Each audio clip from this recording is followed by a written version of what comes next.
বর ফোন দিয়েছে নাকি হরেন বাজিয়েছে, তাই তো? আচ্ছা ঠিক আছে, দেন। এত লেট করলেন কেন? আমার বরমশাই মনে হচ্ছে এর ভিতরে কিছু একটা আনছে, কিন্তু আমাকে বের করতে বারণ করেছে। দেখা যাক আসুক সে কি এর ভিতরে এনেছে আমার জন্য নাকি তার জন্য।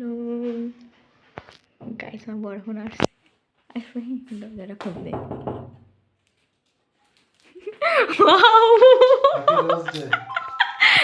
থ্যাংক ইউ,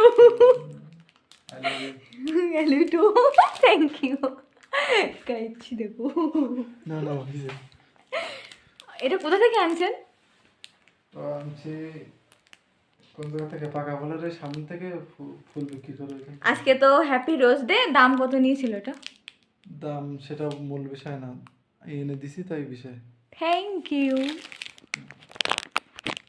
সবাইকে হ্যাপি রোজ ডে, আর এটা হচ্ছে আমার personality happy rose day. Thank you. আমি জানতাম না সে আনবে তা। আমার তো 7 তারিখের কথা মনেই ছিল না, সে তার হয়তো মনে ছিল, তো আমার জন্য এটা এনে দিয়েছে অনেক কষ্ট করে। অন্য দিন অনেক তাড়াতাড়ি বাসায় চলে আসে, আজকে লেট করছিল। আমি সন্দেহ মনে করেছিলাম যে আজকে হয়তো কিছু হবে, যে যার জন্য লেট করছে। দেখো ফাইনালি তার ফল।